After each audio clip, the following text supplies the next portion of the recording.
25/8 is in the business of time. We help leaders of small and medium-sized businesses work smarter, not harder, so they feel like they have an extra hour in the day and day in the week. Go from don't know what I don't know to I can't miss this show, as we talk proven strategies, practical tips and insider insights from a diverse range of industry leaders. Make time to grow your capabilities and confidence with 25/8. The famous tech boss uniform isn't really about fashion, it's about protecting your decision quality. Running a small business means you're making hundreds of micro choices a day. What to prioritize, how to respond, who to follow up, what to publish, what to say yes or no to, what to fix. Research suggests that repeated decision-making can make subsequent self-control and judgment harder, a phenomenon often called decision fatigue.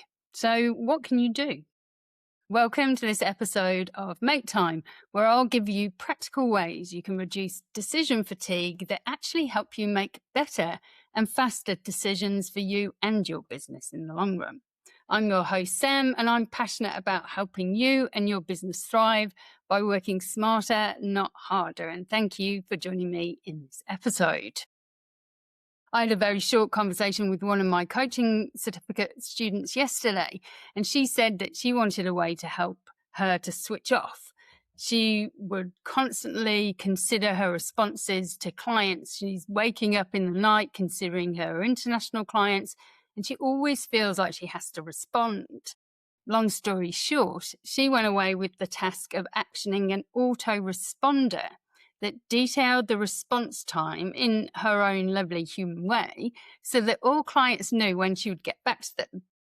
Having rules or standards in place, such as how long to respond to a customer and how to respond to them, help you reduce the amount of decisions that you and eventually your team have to make. And whilst we want to increase our ability to make decisions for ourselves, rather than relying on someone telling us what we should do, we want to reduce low-value choices. We want to standardise repeatable work and free up our attention for the decisions that actually move the business. I'm aiming to make decision-making easier every day for you without needing superhuman discipline. So what can we do? The core principle is to turn decisions into defaults. When you have to decide something repeatedly, you have three options. The first is to automate it with a system, software, or outsourcing. The second is to standardize it, have some default rules, templates, or checklists, or SOPs. And the third is to eliminate it, to stop doing it, remove options, and reduce variation. Your goal is to push as many day-to-day tiny decisions as possible into one or three. Two bodies of research are especially useful here. The first, that too many options can reduce action. Choice overload research shows that more options can attract attention, but fewer options can increase follow-through and commitment. We may have all felt this at some point in our lives. The translation for business owners is the more options often feels like freedom, but it can actually create drag. And the second is about habits and context, reducing cognitive loads. So habits are strongly cued by context. Your environment can pull you into a behavior without you redeciding from scratch each time. If you've ever tried to reduce drinking and ended up in a pub, you know how that feels. The translation for business is that you need to design your environment and routine so that the right action is the default. So how can we spend 10 minutes that will change our week? For 2 to 3 days, keep a quick note, and in your phone, it's totally fine, whether you like to write or record your voice. But every time you feel a tiny drain, like, oh, I've got to decide, or you think, oh, I've got to think for a second, write this down or record it in some way. Write the trigger. It could be something like, what should I work on first? Or what should I post today? Or what do I eat for lunch? when do I do follow-ups? Or how do I quote for this work? Or what do I say to this client in this email? Or should I take this meeting? At the end, label each item with either a R for repeatable, so you see this often, H for high stakes, which is it's really important or rare or strategic, and then N for not worth deciding, which means it has low impact for you and the business. So you're going to build systems for R. We're going to remove decisions for N so that you can give your best thinking time to H. So let's look at 12 practical ways we can do this. The first is to create 2 or 3 uniforms. So not one. You don't need just one outfit forever. You need a small set of pre-made combos. Think about 2 to 3 kind of work outfits. You might have a work formula. For me, it is dresses, you might have noticed.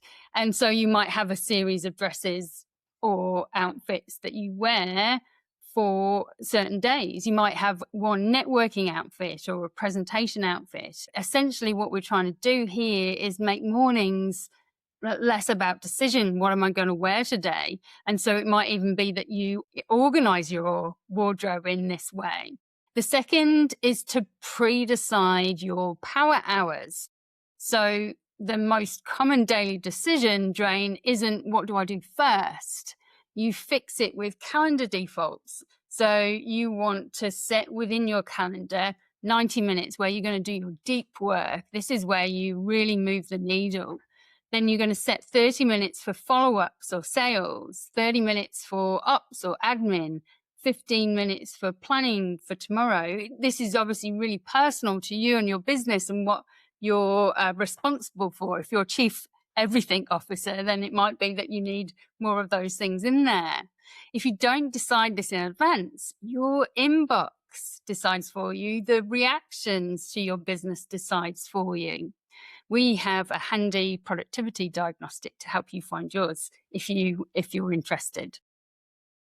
The third is to use checklists for anything that you do more than twice. Checklists reduce errors and improve consistency in complex work. Famously, in healthcare and other high-stakes environments, we're not doing surgery here, but you are doing complex multi-step work while distracted. So great checklists for small business might be client onboarding or sending proposals or quotes, publishing content, doing a podcast or video workflow, monthly bookkeeping handoff, hiring, or an event or a trade show prep. If you've learned it the hard way, it belongs in a checklist. Number 4 is to turn your best judgment into decision rules. A decision rule is a sentence that saves you from re-litigating the same trade-offs. For example, you might say, if it's under $200 and saves me 2 hours per month, I buy it. If a meeting has no agenda, I decline it. If a client wants a discount, we reduce scope, not price. If it doesn't align to this quarter's goals, it's not a now job. This is how you protect your time when you're tired. The 5th is to use the if-then plans. Implementation intentions like if-then planning have really strong evidence for helping people follow through by linking a cue to an action. For example, if I feel overwhelmed at 3 p.m., then I will do a 10-minute triage, delete, delegate, defer, do. If a customer asks for a feature we don't offer, then I send the not yet template and log it. If I'm avoiding a task, then I do 5 minutes only. I also love that if I don't do it then, I'll do it then version of this. The 6th is to batch decisions. A classic small business trap is making the same kind of decision all day long on demand. Batch instead. For content, decide weekly topics once, not daily. For sales follow-up, do it twice a day, not constantly. For approvals, have one window daily where you approve things. For purchasing, have one weekly window. You want fewer context switches as much as possible. Again, you can make this personal to you, what's relevant to you. These are just examples. The seventh is to reduce options to increase speed. Choice overload is real enough to be useful. If you have 27 tools, you'll keep reconsidering tools. Try these caps instead. 3 service packages max, 3 core channels max, 1 project management system, 1 CRM. Constraints create momentum. And if we're all honest, we never get the full benefit of any of the systems that we use. Number 8 is to create templates for the 20 emails you send constantly.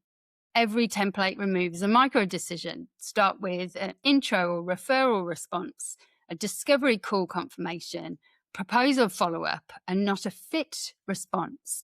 Invoice reminders, these definitely can be automated through systems like Xero or other accounting software. The thanks, here's the next steps. The boundary template, I can do X by X date. This is an outfit uniform for communication. Number 9 is to build defaults into your environment.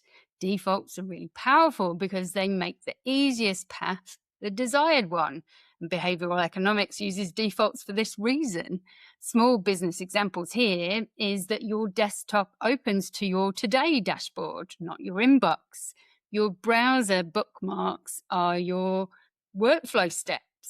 Your phone home screen has only create tools, not scroll tools. I have a work screen and a personal screen and then everything screen. Your calendar has recurring blocks already set. The 10th one is to create a 1-page decision dashboard for your business. This really helps with strategic decision making too. This can include your quarter's top 3 outcomes. It could have your KPIs per outcome, your current priority projects, your rules, your standards, so that everyone can see it. And so when something new comes in, you ask, does it support our dashboard or does it support our quarterly goals? And if it doesn't, it's a no or a not now. And there's really neat ways of using project management tools like Monday or Asana or Trello, things like that, so that you can feed information from your projects, from your business, to give you these dashboards without too much work on your part. Number 11 is to use a 2-way door, 1-way door filter. So most decisions are reversible. They're like a 2-way door. So we treat them lightly and try it for 2 weeks. Set a budget cap, so we're not going to spend money that we don't have, and define what would make us stop. And then save all your decisions and deep analysis for 1-way door decisions, which are those things that are irreversible. Number 12, protect decision quality with recovery. Even if you systemize, you're still human. We all are. Decision-making suffers when you're depleted, stressed, or sleep deprived. For me, this is a non-negotiable. It's the opposite of the hustle culture, the opposite of driving people to burnout. And regardless of which camp you land in, I think that you make better decisions when you have the capacity to do so. Fewer late night decisions, sleep on high stakes calls, do a shutdown ritual at the end of the day, close loops and decide the first task you're going to do tomorrow. A simple 30-minute setup you can do today. The first, pick 3 daily default blocks, deep work, follow-up, admin, and schedule them for the next 2 weeks. Second is to write 5 decision rules about meetings or pricing, spending, priorities, your boundaries. The third is to create 2 templates that you'll use this week for important things like proposals or sales follow-up. The fourth is to make 1 checklist for a repeatable process that currently lives in your head. And that's it. You've already reduced dozens of decisions. Implement any of the 12 practical ways to reduce decisions, and you're well on your way. The payoff is there. Fewer decisions, better decisions, faster execution. By having the best systems so your brain is available for strategy, customers, and leadership, you increase your chances of success and reduce your chances of burnout. My amazing granddad was an incredible human-centered businessman, and he used to say, never chase too many rabbits, Sam. And if you've ever had a rabbit or tried to chase one, you'll know what he means. See you in the next episode. Thanks for listening to Make Time, a business podcast by 25/8. If you like the show, please take a moment to write a review and feedback on what you'd like to hear next. If you never want to miss an episode, hit subscribe or follow on your favourite listening channel. If you want to get even smarter, join our newsletter, community, or take one of our programs. Links down below. See you next time.